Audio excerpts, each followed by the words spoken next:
Hey everyone, this is Brian from ActiveMelody.com. I'm going to show you how to play note for note the first of those three examples that we just heard, the funk rhythm one. And then the other two are available at ActiveMelody.com, as well as the tablature and the jam track that's used, so that you can have all of those assets. You can download them and practice along with them.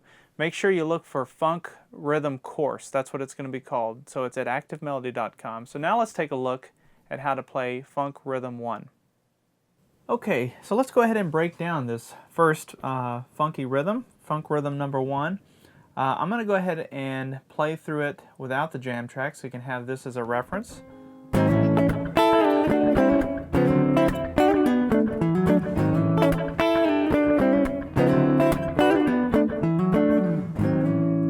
Okay, now let me do it again. This time I'll do it a little slower.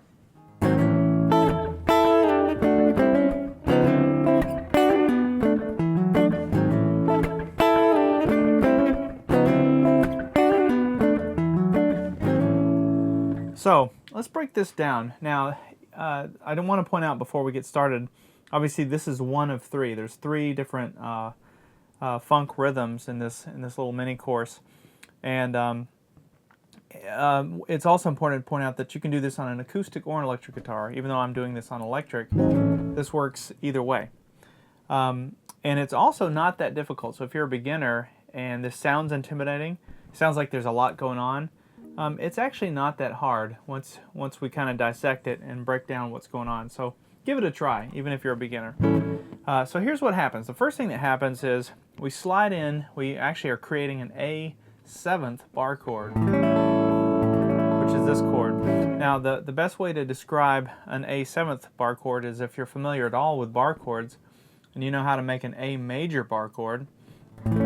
By the way, this is the 5th fret here as a reference. I know the head of my guitar is out of frame, but so this is fret 5. So to make an A major bar chord, you bar with your pointer finger across the 5th fret, and then you put your middle ring and pinky fingers in the shape of an E chord. If you learn an E chord down in first position, just think of an E chord. The nut here on the guitar is the bar, and so you're just kind of, your finger acts as a capo. Now so that's an A major. To make the A7th, all you have to do is remove your pinky, and you get this nice 7th chord. And this is what it looks like.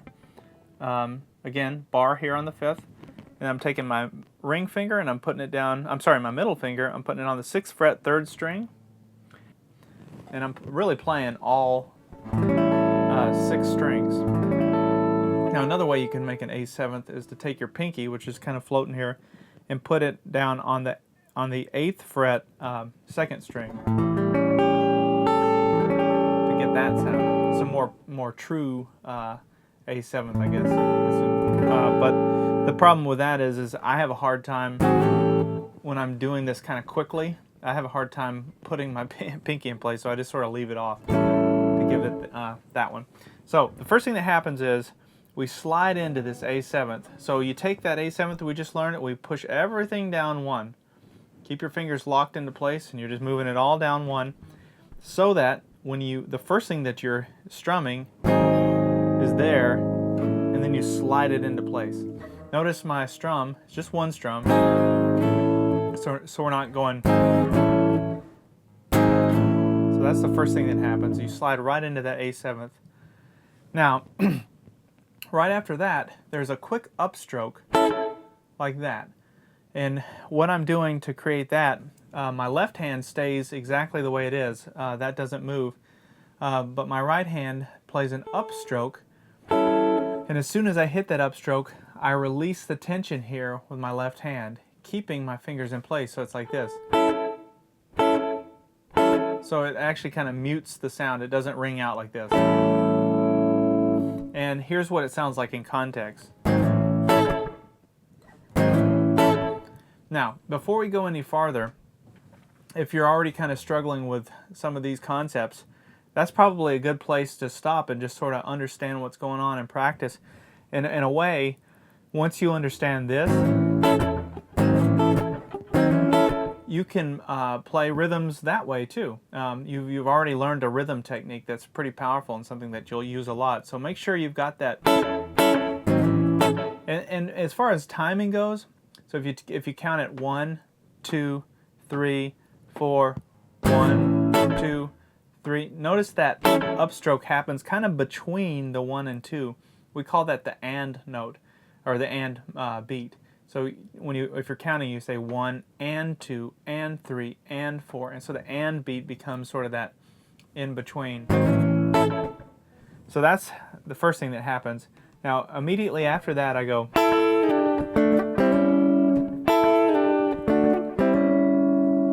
and for that I'm just barring strings 1 and 2 with my index finger, and this is the 5th fret, and I slide those down to the 3rd fret. 1 downstroke, again we're just playing those top 2 strings, so I slide it down to the 3rd fret, and then I play that part. Now for that, what I'm doing is I'm taking my ring finger and I'm barring the first 4 strings on the 7th fret, and I'm really only playing strings 4, 3, and 2. So I'm playing those kind of middle strings there. I'm not even hitting that the 1 string or the high E string. So after this, we come down and play that, and then we do this little thing. And for that, all I'm doing is doing the same kind of thing. So I'm barring, instead of barring the 7th fret, I'm barring the 5th fret, first 4 strings, and I play those middle strings. The difference is my my middle finger comes down and hammers onto the 6th fret, 3rd string, to create that sound. All right, so let's go over what we've got so far. Now, before we move off and move to the second part, it's really important that you get that part down. To me, that's the guts of this whole rhythm, because I use that all the time, and you got to get that that hammer on. That's really critical. You know, if you didn't use the hammer on, for example, it's just too flat. You gotta, you know, and you hear keyboard players using that, and it's just something that, especially in blues rhythm, you're going to use all the time.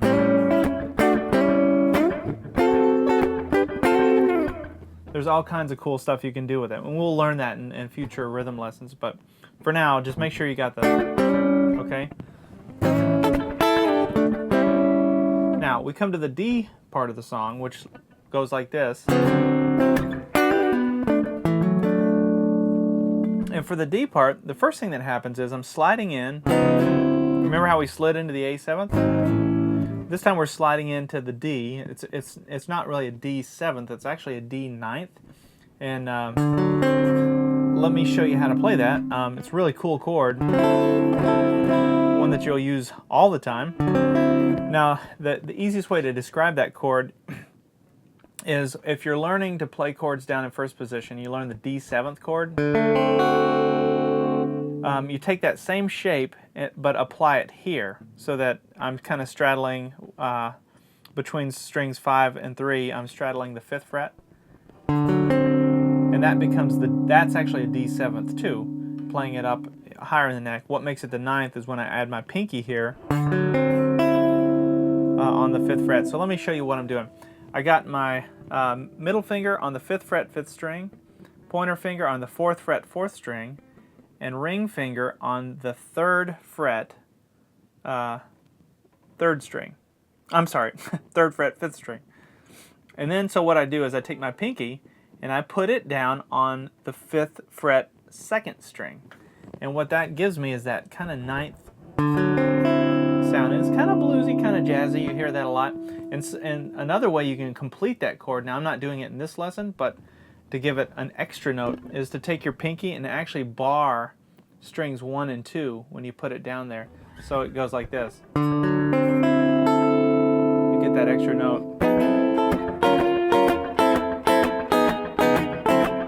There's all kinds of, you know, you hear maybe Stevie Ray Vaughan or it gives you a nice shuffle sound that you can use for all kinds of things. Now in this one, I just played those middle 4 strings, so all I'm playing is strings 5, 4, 3, and 2. But you could introduce that first string into that as well. So what I do is I slide into place, just like we did with the A7th. So everything down 1, and then we slide up. And I do that same little upstroke. Now, if you remember when we learned the A7th, we learned this is the same thing. If some of this is too challenging for you, you could always just start there and just learn to play rhythm like this. So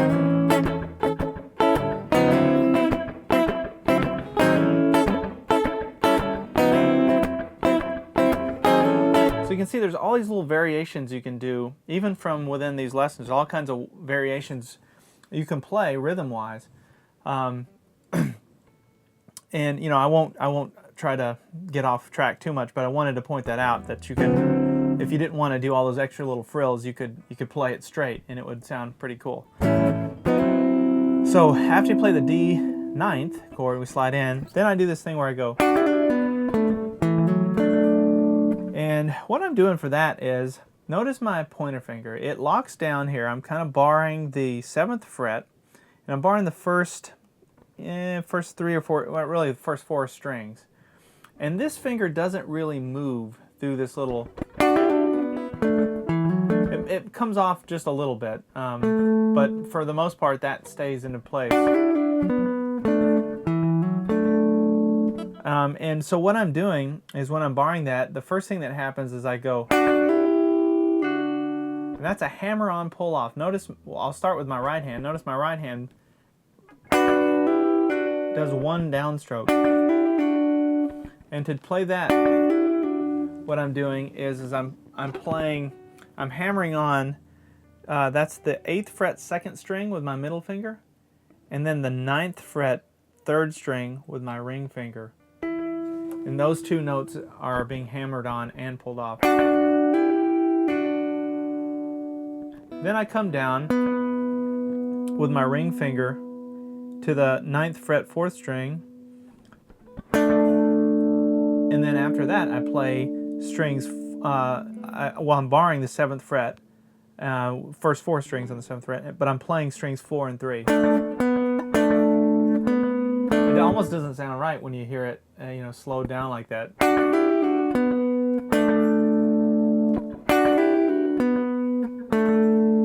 And then just keep this bar in place, and you can come, actually what I'm going to do is I'm going to jump up and bar 1 more string, so I can go, and that allows me to do this hammer on to the 9th fret between the 7th fret, and that's happening on the 5th string. So it's a 5th string, 7th fret, I hammer onto the 9th fret, but then I keep this in place, and then I go back and I play that strings 4 and go back and play strings 4 and 3 on the 7th fret. Okay, so slowly this whole piece sounds like this.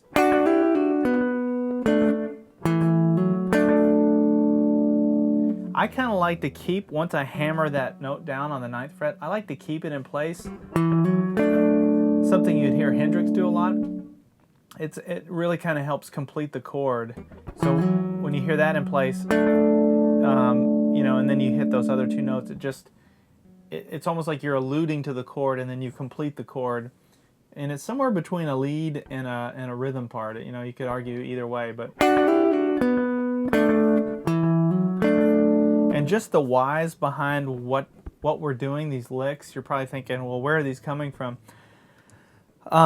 Remember how I said we're in the D part of the song?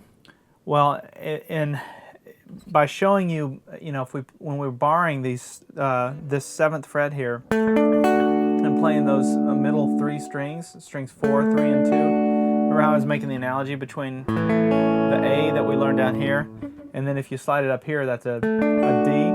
Well, once that's in place, that's kind of covering the chord area, and then you have this extra area on this side of the chord. This is how I think of it. It's just sort of a visual thing, to kind of play around and create these you know, little extra notes that kind of go along and complement that chord. And so the play area that you have is you're kind of bouncing between this fret, you're skipping a fret and then going to the next fret. So it almost creates a box. So the reason I say that is it doesn't matter what key you're in. So if you're in a different key, if you're down here in C, for example, you could do the same thing.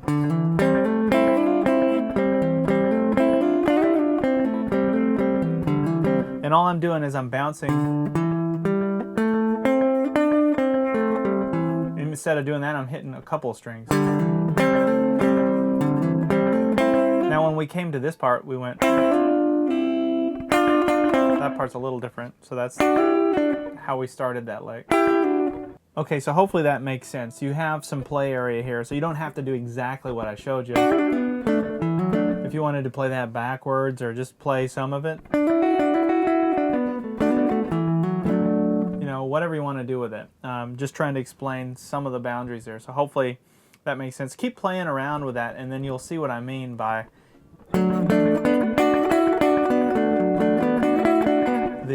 the cool things you can do by playing on this side of the bar for whatever chord. And you can kind of map it out and realize how it works in different keys. And you can do it obviously with any chord. So let's do the whole thing. I'll do it slowly so that you can hopefully, you know, play along and understand.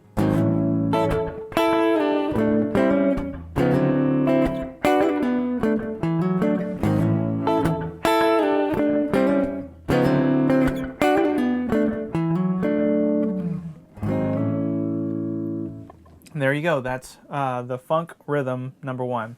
Now we're going to go on and we're going to learn funk rhythm 2. I've got 2 others.